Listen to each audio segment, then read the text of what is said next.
Welcome to Your Case is on Hold, a JBJS podcast hosted by Antonia and Andrew Schoenfeld. Here, we discuss the science in each issue of JBJS with an additional dose of entertainment and pop culture. Take us with you in the gym, on the commute, or most certainly, whenever your case is on hold. Welcome back, everyone, to Your Case is on Hold, the JBJS podcast hosted by Antonia and Andrew Schoenfeld. I'm doing the intro just out of force of habit. It's August. This is episode 63. If you're listening the day we drop, it's August 6th for our August 7th issue of JBJS. As always, we are presenting the latest and greatest in the field of academic orthopedics, clinically relevant research to enhance your practice and improve patient care. It doesn't get better than that. Am I right? Per the usual, I am Andrew Schoenfeld, deputy editor for methods at the journal, and I have with me, as always, my partner in crime, Antonia Chen, deputy editor of adult reconstruction, still the best subspecialty there is. I just had to throw that in there. There you go. That's fine. I don't argue with you. For our regular listeners, you are aware, but for those who may be new, what we are presenting here are our own takes and impressions of the research that was published in this issue of the journal. Sometimes the takes are intentionally hot. We need to be controversial. More controversy gets more likes. You know what I mean? You get more hits if you're creating exciting takes as opposed to being like, this was great. Right. No one clicks if it's boring, right? Right. No. I mean, it goes without saying all of these have been accepted and published in the Journal of Bone and Joint Surgery. It's gone through a rigorous peer review process. So take everything for what it's worth. It's critiques in context. And I think we're going to have some very interesting insights and maybe even some controversies. We'll see what Dr. Chen thinks. But please keep in mind that the opinions you hear are our own and not those of the editor-in-chief, other deputy editors, members of the editorial boards of this or the other JBJS journals, the board of trustees, the good folks over at Pickering Street and Needham, etc. And Dr. Chen and I are solely responsible for the takes and input that you hear on this podcast today. How's that for a disclaimer? This episode is brought to you by JBJS CME. You can get your lifelong educational needs addressed by working with the Journal of Bone and Joint Surgery on its educational offerings. It's great to go to meetings to catch up with people and to meet others in person. But if you can't do that, you need to go no further than JBJS CME. So definitely do check it out if you haven't had the chance already. And if you have, continue using it. That's about all we have for the preamble. We'll get into the actual substance here. First, we have top of the pile. What are the non-research related articles that are here to inform and entertain? As it were. We have large language models in orthopedics, definitions, usage, and limitations. This is a very hot topic, and it's by Yao and colleagues. We have sex and gender in orthopedic research. How do we continue to move the needle? An extension of the JBJS symposium on sex and gender in orthopedic research that will have articles appearing, I think, in the next several issues in small bursts, as it were. This was by Templeton. And then we have inclusion of sex and gender to improve the state of the science of women's health by Temkin, followed by what's important, non-neural networks, building a personal and professional network in residency by Richardson and colleagues. A proposed conceptual framework for patient selection for knee arthroplasty by Gomrawi. And then AOA critical issues promoting leadership development among orthopedic faculty, a concept that's near and dear to all of our hearts, and this is by Berger. We'll now head into the headlines. What's exciting in the news this week as far as was.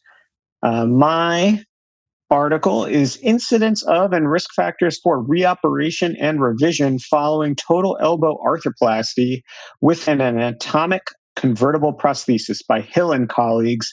And there's also a commentary, so you don't have to just take my word for it.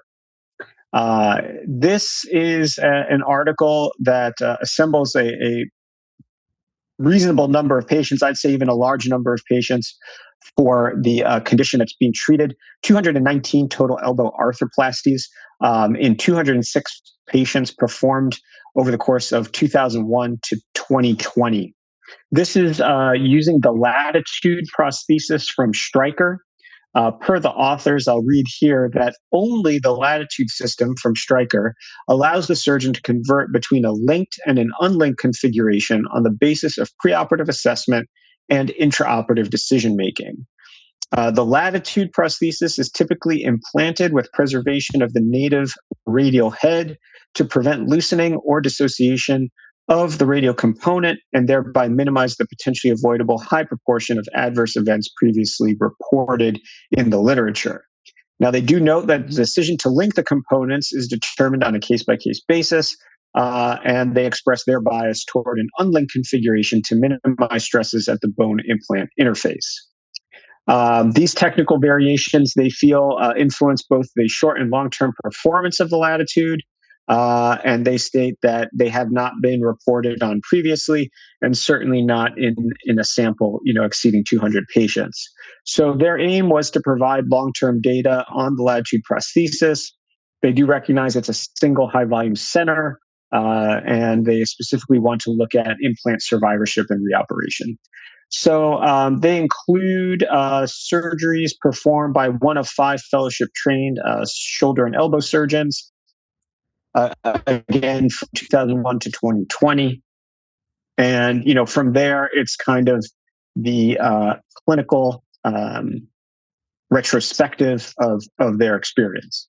Very interesting, nonetheless. They state, to our knowledge, it's the largest report of outcomes following total elbow arthroplasty with the Latitude prosthesis, involving procedures performed at a single center, using similar techniques and philosophies. So what they're articulating there is absolutely a potential for a cluster bias or an expertise bias.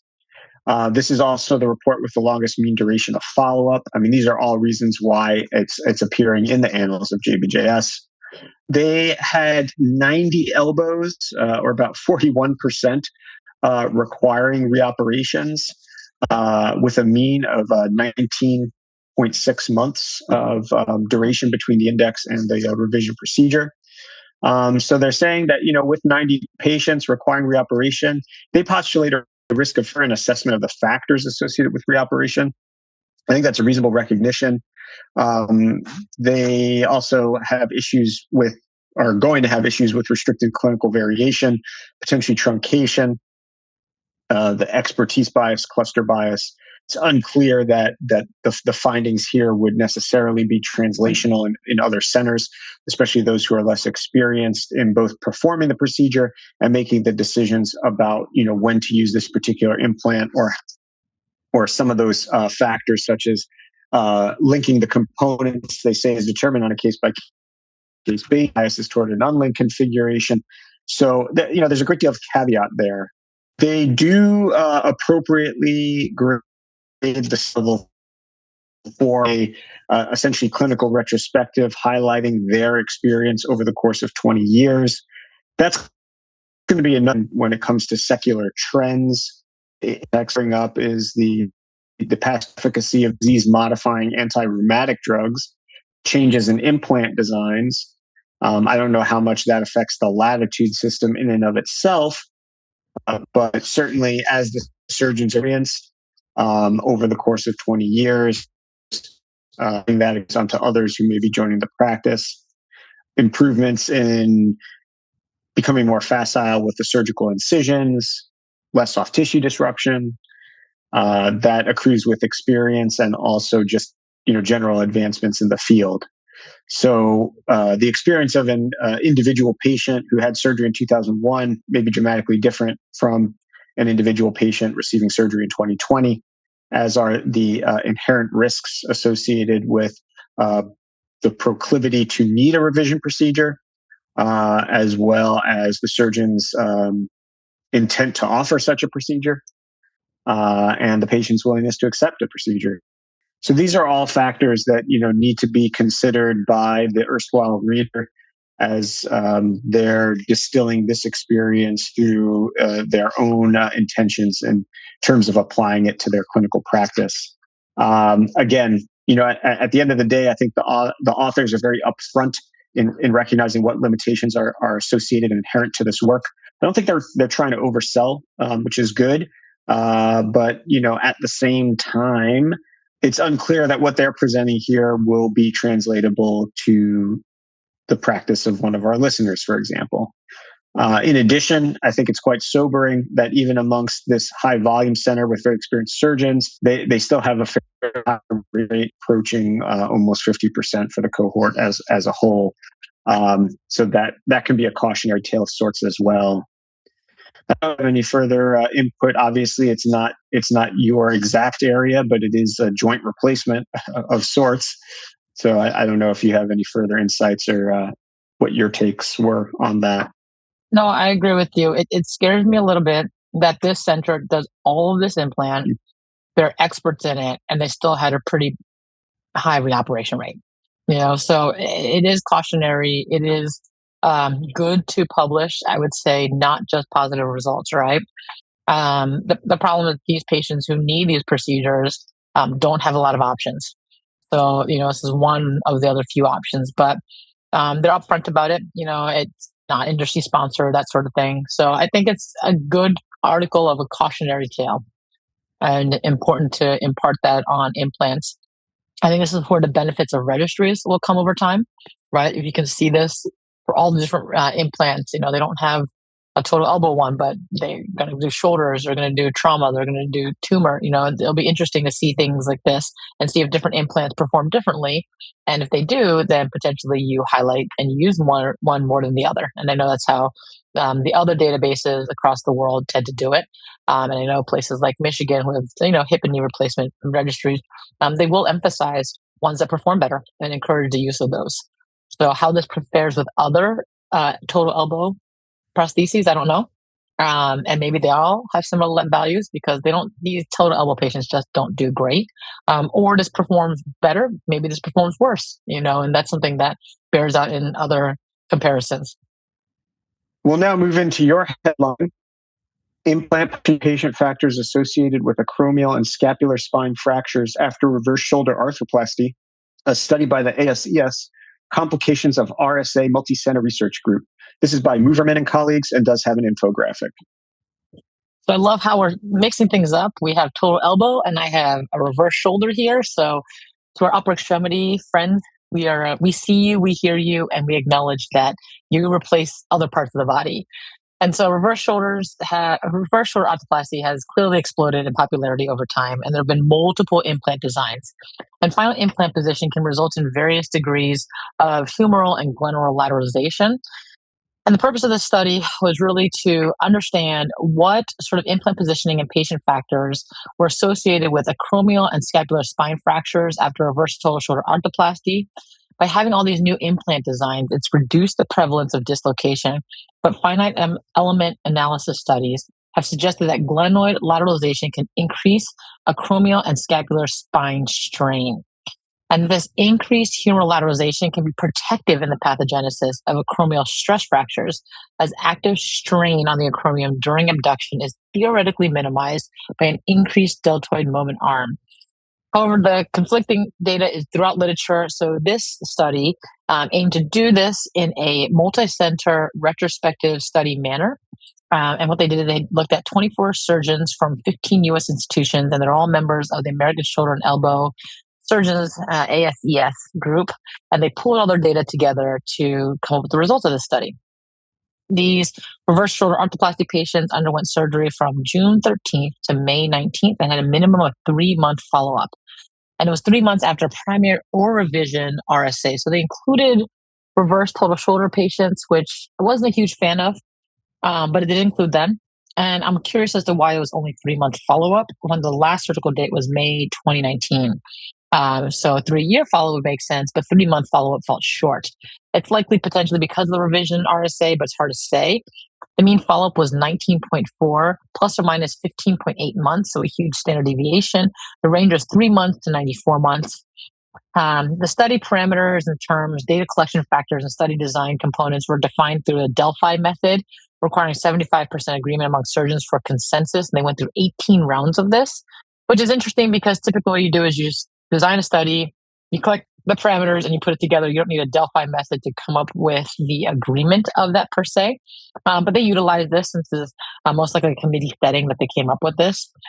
They defined fractures as anything that was symptomatic, so symptomatic pain or loss of motion with associated confirmatory imaging, either radiographic or CT scan, identifying a fracture line, displacement, or evident callus at the acromion or scapular spine.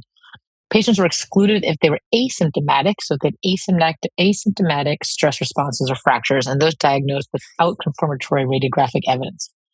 Radiographic data was collected preoperatively and postoperatively and included the lateralization shoulder angle, the distalization shoulder angle, and lateral humeral offset, things I have not looked at for a long time. So the lateralization shoulder angle is a measurement of global lateral offset of the joint created by the final implant positioning. The distalization shoulder angle is a measurement of global distalization of the humerus relative to the acromion. And the lateral humeral offset is the humeral-sided lateralization created by the implant's final position.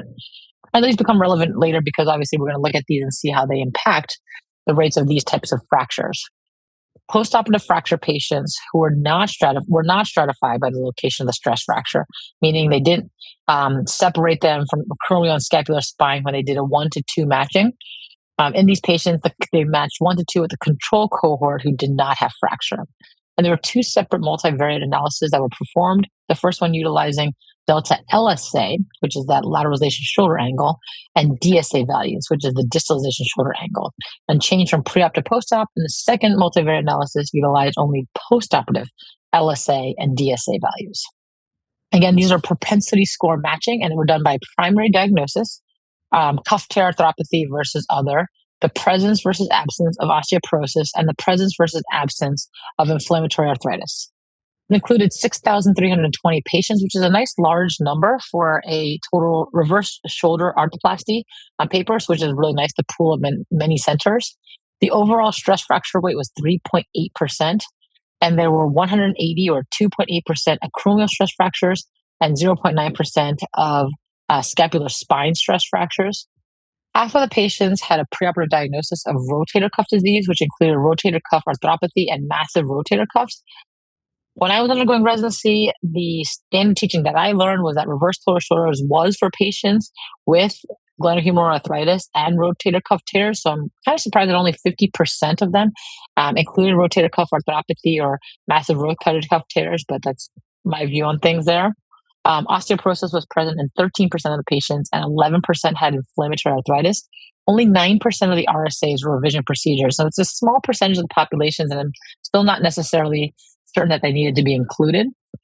In univariate analysis, the total glenoid lateral offset was found to be significantly higher in patients diagnosed with the acromion fracture than those with no acromion fracture, and there was no difference in total glenoid lateral offset noted between patients with or without scapular spine stress fractures. So it just affected the acromial stress fracture group.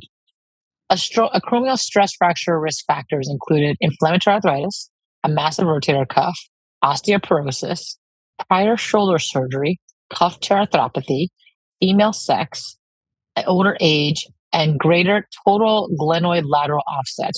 Revision surgery was actually associated with a lower rate of acromial stress fractures. For the scapular spine stress fractures, the risk factors included female sex, rotator cuff disease, osteoporosis, and inflammatory arthritis.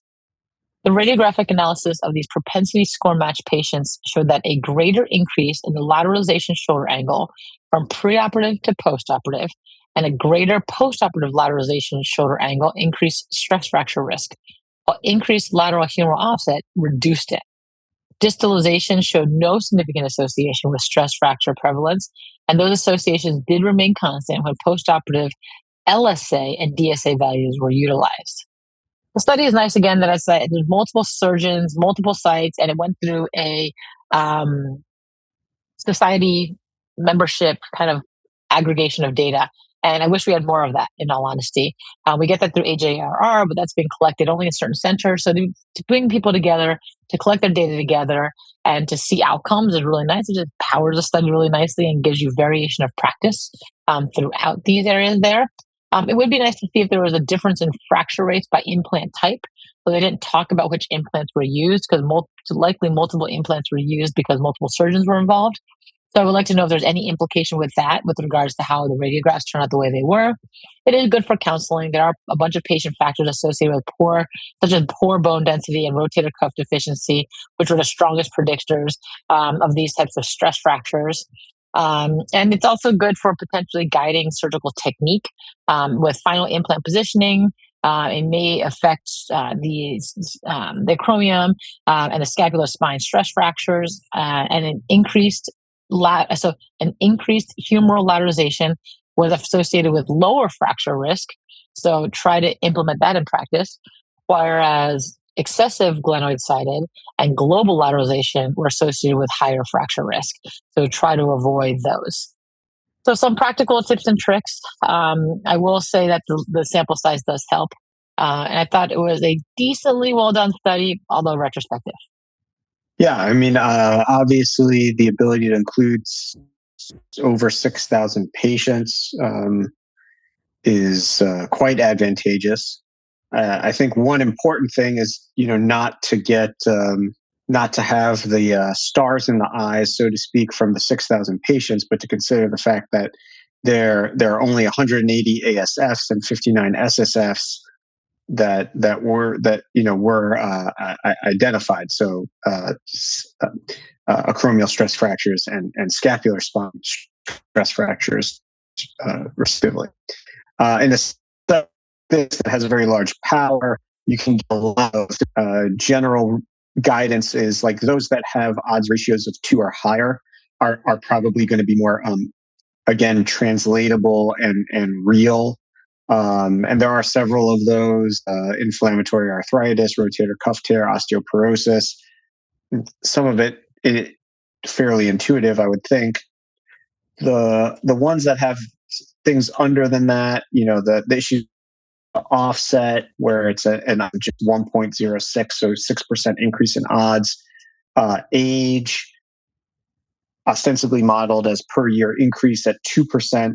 That's not going to hold up very well if you imagine that like they're not adequately representing the spectrum of age across mutations with just 180 acromial stress fractures, for example. So the further you go out from sort of the population average, the less precise that's going to be. And obviously, when you're just talking about it, going to start overlapping the 95% confidence interval fairly quickly. So I think age is really hard to consider. So there are definitely a number of factors that can be considered in that regard by interested readers. We'll now move into the Your Cases on Hold featurette. This issue's Your Cases on Hold episode is patients with hip osteoarthritis have a higher rate of spinal reoperation following lumbar spinal fusion. This is by Mills and colleagues and does come with a commentary. This is work that was done using 5% Medicare claims data about the insidious hip spine syndrome, with which we are all very familiar. I think we've talked about hip spine syndrome in a number of different contexts over several of our more recent Your Cases on Hold episodes. Correct me if I'm wrong. You're 100% right. It is a hot topic. I think that this effort is getting into a little bit of the envelope pushing by trying to use Medicare claims data. We have talked in the past, not necessarily in this context, but in general, about a common trap where individuals try to use claims-based data to inform clinical practice. And that's incredibly hard to do because you do not have the granularity around what decisions were made and why. And I think that does come into play here. This study included over 1,100 patients who underwent spinal fusion and had hip osteoarthritis. Now, the first thing that I will take issue with is that the authors are using codes, and they're using codes to identify patients who underwent elective lumbar fusion from 2005 to 2019. And then they're looking at individuals who underwent elective hip replacement within 1 year after undergoing that spinal fusion. And then they say individuals who had hip replacement, this indicates they had severe hip OA at the time of lumbar fusion. And I think that's a little bit of a logical leap. Jump in on this. Happy to hear your thoughts, but not everyone who has a total hip arthroplasty has severe hip osteoarthritis. And what is severe hip osteoarthritis? I completely agree. There's not a code for severe hip osteoarthritis. Nope, You'll see radiology reports say severe hip osteoarthritis, and there's still a joint line, and they'll say there's moderate hip osteoarthritis, and it looks like it's like merged with the pelvis. That's another fusion, but not in the right state, not in a lumbar spinal one. So I think that they're automatically jumping to this. Well, obviously, if they had hip replacement, they have severe hip arthritis, and I think there's a lot of variation in what the indications are or how bad arthritis has to be before a patient undergoes a hip replacement, and that varies based on the patient's symptoms, their desire to undergo a surgery, and the surgeon's desire as well. But in any case, they will at least say they have those who underwent hip arthroplasty and those who did not have a diagnosis of hip arthritis and also did not undergo hip arthroplasty.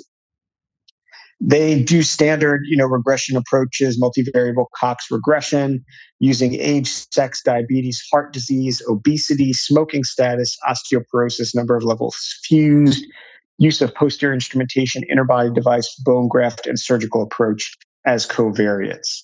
The outcome of interest here is revision spine surgery within 3 years. I don't think these are all the factors that can actually address confounding around that. And they do it at 3 years and at 5 years. But they do find that patients with severe hip arthritis at the time of primary lumbar fusion had a significantly increased risk of spinal reoperation at 3 and 5 years postoperatively.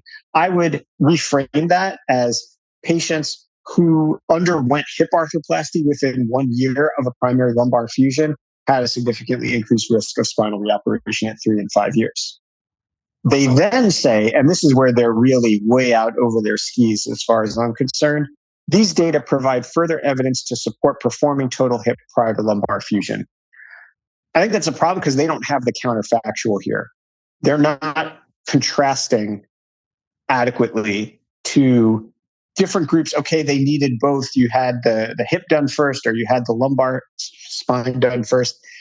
We're unclear on sort of the clinical and temporal trajectory that brought them from the hip replacement, or from the lumbar fusion rather, to the hip replacement. Patients who need multiple types of surgeries with like precocious osteoarthritis may be at increased risk of spine surgery failure, regardless of the timing of the surgical intervention. So I don't think there's evidence in this study to support the latter part of the conclusion. The first part of the conclusion is really just restating a fact. And I would, caveat the fact that, they don't actually know it's severe hip OA. They're using needing a hip replacement as a proxy for it.